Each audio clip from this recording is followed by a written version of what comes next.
የኢትዮጵያ ሀገራዊ ኢኮኖሚ ባለፉት ዓመታት ፈተናዎችን ተቋቁሞ እድገት ማስመዝገቡን የኢፌዴሪ ኢኖቬሽንና ቴክኖሎጂ ሚኒስቴር ዶክተር በለጠ ሞላ ገለጹ። የፕላንና ልማት ሚኒስቴር ተጠሪ ተቋማት የሥራ ኃላፊዎችና ሰራተኞች በተገኙበት የ2017 በጀት ዓመት የ9 ወራት እቅድ አፈጻጸም ውይይትም ተካሂዷል። ኢብራሂም መሐመድ ተጨማሪ አለው።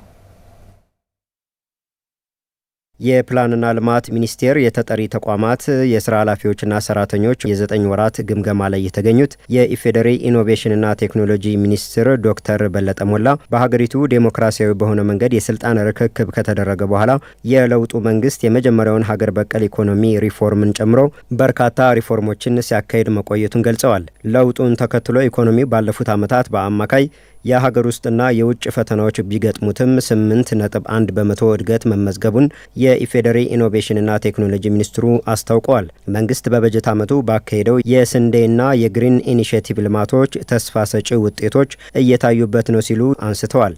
መንግስት የስንዴ ልማት ኢኒሼቲቭ ወስዶ ከዚህ በፊት ከውጭ የምናስገባው ስንዴ በሀገር ውስጥ በማምረት ራስን ለመቻል ከዚህ ቀደም የማይታረሱ መሬቶችን እንዲሁም ስንዴ በመስኖ ማልማትን ጨምሮ መደበኛውን ዝናብ ብቻ ሳይሆን ሁሉንም አማራጭ በመጠቀም ምርትና ምርታማነትን በማሳደግ ወደ ውጭ ሀገር መላክ የመጀመር ጥረት ሂደት ፈጣን ከመሆኑ ባሻገር ተስፋ ሰጪ መሆኑ ታይቷል። በሌማት ትሩፋት የእንስሳት ሀብት ሀገሪቱ ያላትን እምቅ አቅም ለማልማት መንግስት በሰጠው ልዩ ትኩረት በባለፉት ወራት ከፍተኛ የሆነ ለውጥ ማምጣት መቻሉን ዶክተር በለጠ ሞላ ጠቅሰዋል። የሌማት ትሩፋት ኢትዮጵያ እምቅ አቅም ያላት ቢሆንም ለበርካታ ዓመታት ሳትጠቀምበት የነበረውን የእንስሳት ሀብት ልማትን ምርትና ምርታማነትን ለማሳደግ ከፍተኛ ርብርብ በመደረጉ በባለፉት ወራት ከፍተኛ የሆነ ለውጥ ማምጣት ይቻላልበት ነበር። የፕላንና ልማት ሚኒስትር ዴኤታ በረከት ፍስሐ ጽዮን በበኩላቸው በበጀት ዓመቱ በተከናወኑ ተግባራት የዋጋ ግሽበት የሚጨምርበት ምጣኔ እየቀነሰ መሄዱ፣ የውጭ ምንዛሬ በገበያ መመራቱና የመጠባበቂያ ክምችት እየጨመረ መሆኑ፣ መንግስት ከብሔራዊ ባንክ ምንም አይነት ዳይሬክት አድቫንስ አለመውሰዱን፣ የታክስ የመሰብሰብ አቅም እየጨመረ መሄዱ የሀገራዊ የኢኮኖሚ እድገትን በማሳያነት ጠቅሰዋል። የመንግስት ገቢ በከፍተኛ ሁኔታ እንዲያድግ ማድረግ ተችሏል። ይሄም በተሟላ ማክሮ ኢኮኖሚክ ሪፎርም ውስጥ ካስቀመጥናቸው አቅጣጫዎች አንዱ ነው ማለት ነው። ያንን ማሳካት ችለናል።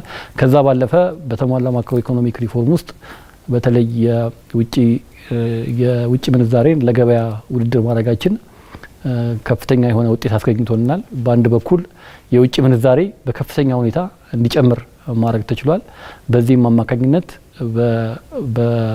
በገበያ ውስጥ የተሻለ የውጭ ምንዛሪ አቅርቦት እንዲኖር በዛ አማካኝነት ለሚያስፈልጉን ግብአቶች፣ አገልግሎቶች የተሻለ የውጭ ምንዛሪ አቅርቦት እንድናገኝ ማድረግ ይችላል። የግብርና ምርታማነትን በማሳደግ የኤክስፖርትን የውጭ ምንዛሪ ግኝት እንዲሁም የመንግስት ገቢን ከማሳደግ አንጻር ውጤቶች መመዝገባቸውን ሚኒስትር ዴኤታው ገልጸዋል። ውጭ ምንዛሪ ግኝታችንን ከማስፋት አንጻርም በዚህ 9 ወራት ሰፊ ስራ የተገኘበት ነው። በተለይ የውጭ የኤክስፖርት ከሸቀጦች ያገኘነው የውጭ ምንዛሬ ከ5 ቢሊዮን ብር በላይ እንዲሆን ማድረግ ችለናል ማለት ነው በ9 ወራት። በሚቀጥሉት ወራትም አጠቃላይ ያለው ሁኔታ የሚያመለክተው የተሻለ አፈጻጸም እንደሚኖር ነው። ሚኒስቴር መስሪያ ቤቱ በቀሪ የበጀት ዓመት በዓለም እየተስተዋለ ያለውን የታሪፍ ጦርነት ግምት ውስጥ ያስገቡ ተግባራትን በማከናወን የታቀደውን የ8.4 በመቶ ኢኮኖሚያዊ እድገት ለማሳካት እንደሚሰራ የፕላንና ልማት ሚኒስትር ዴኤታው በረከት ፍስሐ ጽዮን አመልክተዋል።